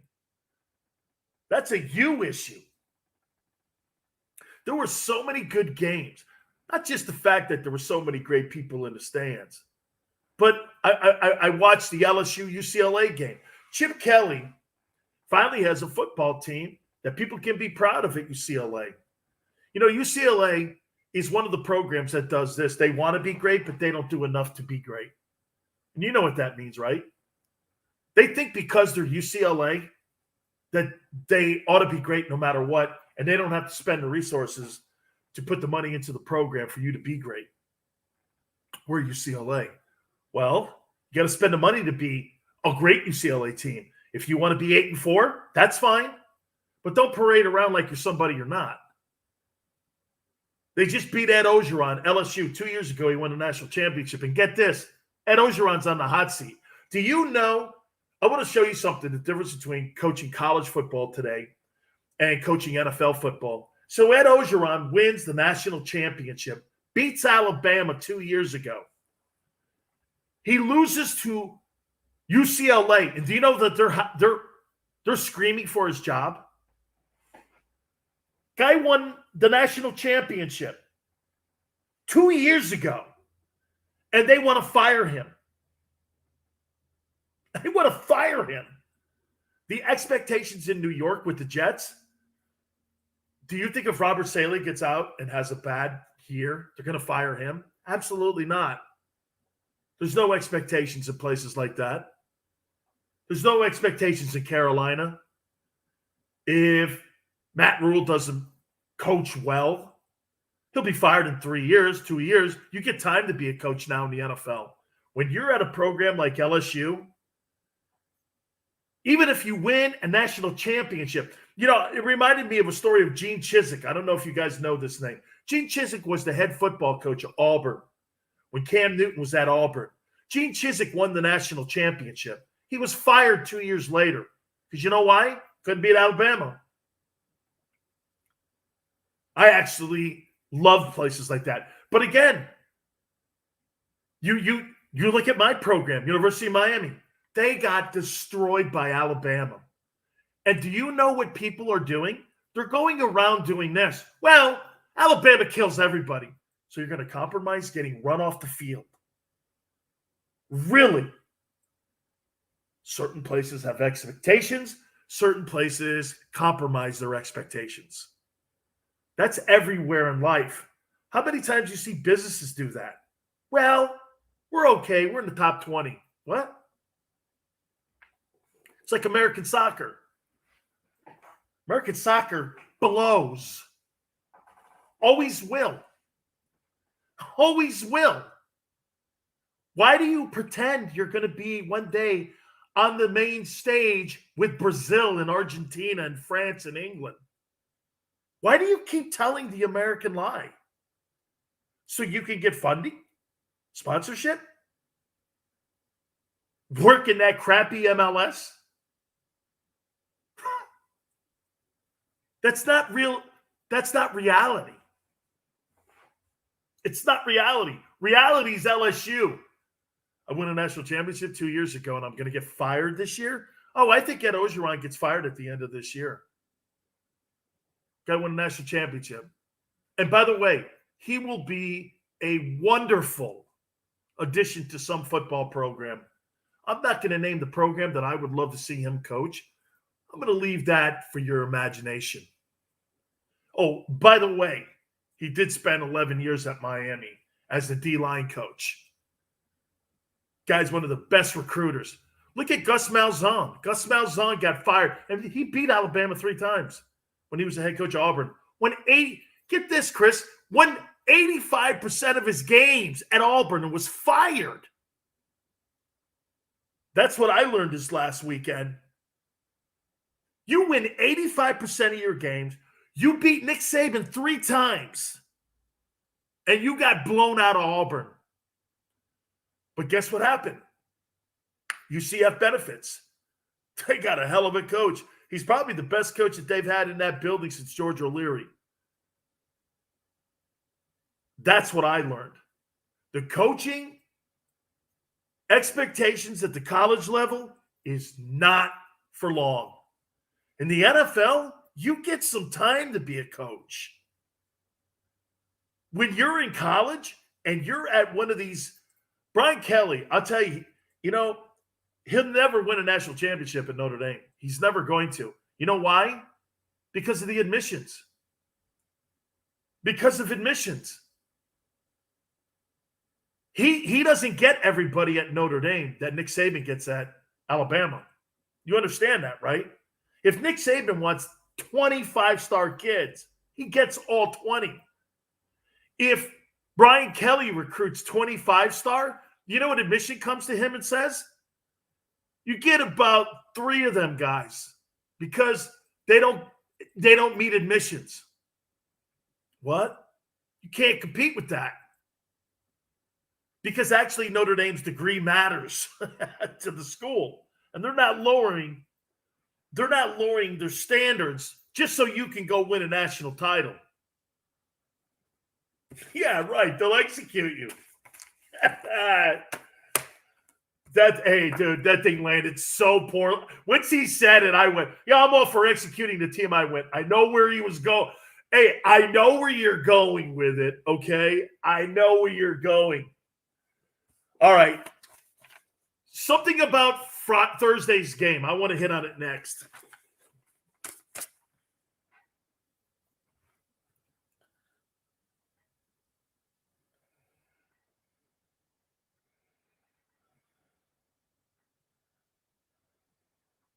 Yeah. No, I cringed. Oh, I cringed. I went, I know where he was going. And it was a train wreck. It just hit a pole. And I laughed, though.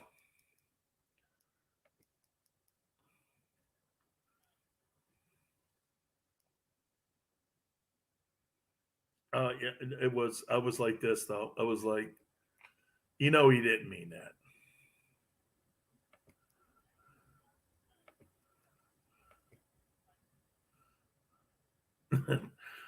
And when he goes, yeah, I'm for executing my football team, and I went, I was like, come on, man.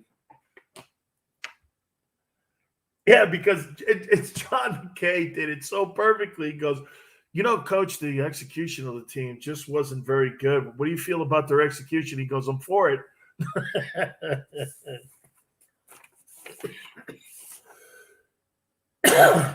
I'm for it.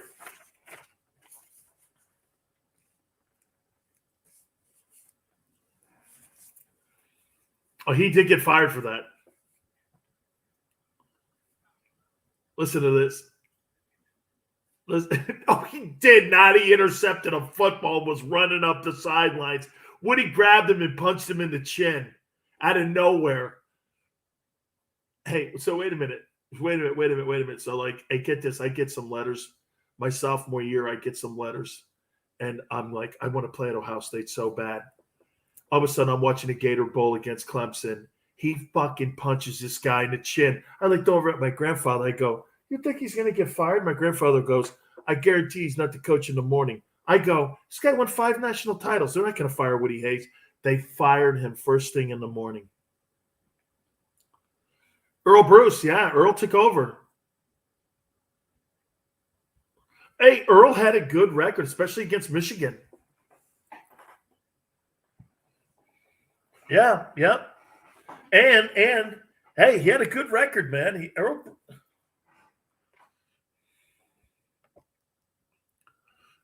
Bruce had a great record, man.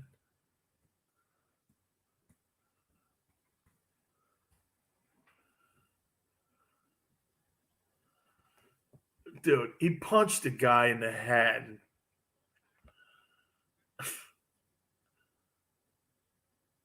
He was 81-26, and inside the Big Ten, he was 57-17.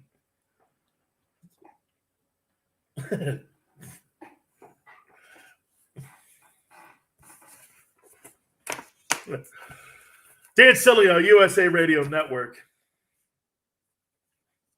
Love the stuff we talk about here. Also in the break, so hopefully you will also join my social media platforms, my YouTube and my Twitch channel. Either or, I don't care.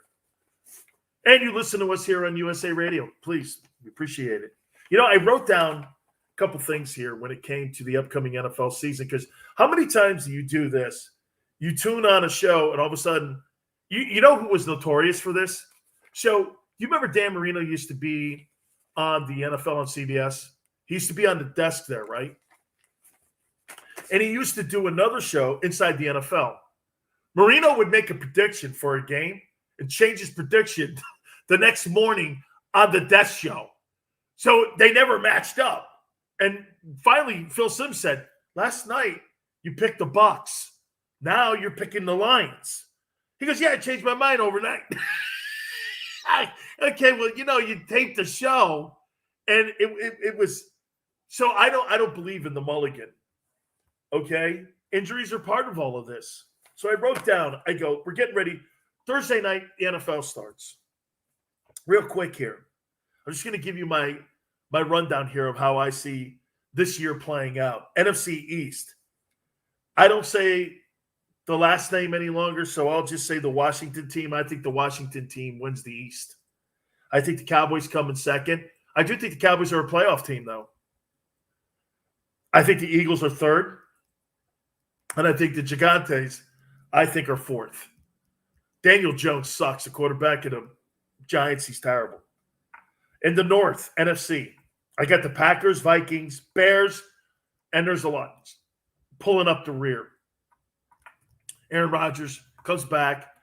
I think the Vikings could be a playoff team. I really like them.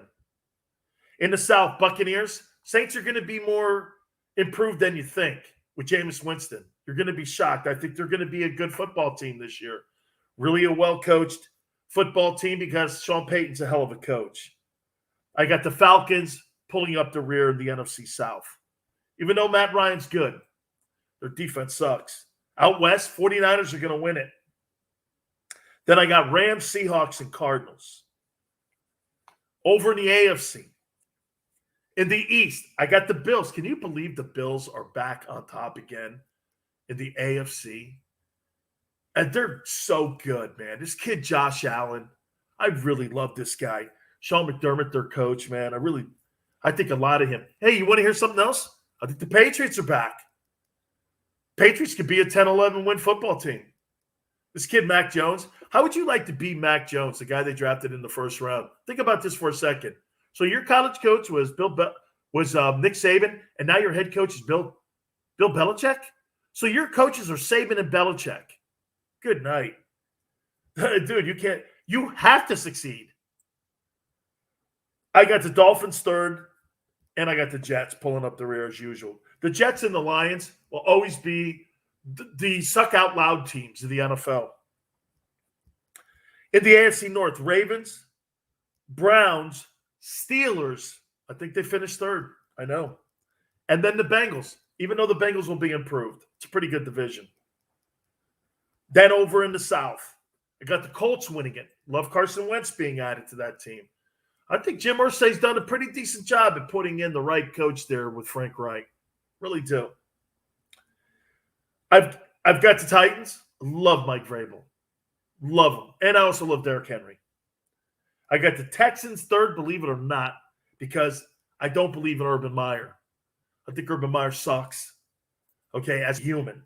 And I think it's going to translate when it comes to pro coaching. And in the West, I got the Chiefs with Patrick Mahomes. The Chargers are going to be better. The fraudulent Raiders will be third. And you have the Broncos pulling up the rear at fourth. And I would have to think that everybody starts looking at John Elway and starts doing this. Bro, if not now, when? I mean, I know you won a Super Bowl, and I know you got the team to another one. But come on here. And this thing with John Gruden. Yeah, I'm a tough guy. And, dude, it's over. It's over. You're not that good a coach. Okay? You're not that good a coach. You think you are because you were on TV. Okay? How about this? John Gruden and Aaron Boone. TV manager and coach. Thank you. Oh, because I was on TV and I hit a homer. Oh, so did Chris Chambliss.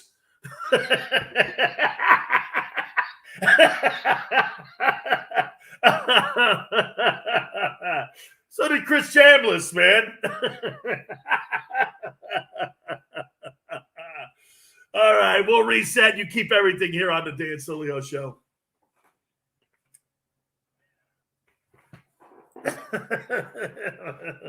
And so did Chris Chambliss.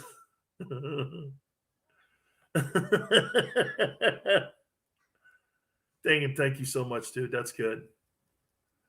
Dude, awesome. Yep, he put him in the 76 series. Then they got swept, though. I'll talk to you tomorrow, brother. You too, man.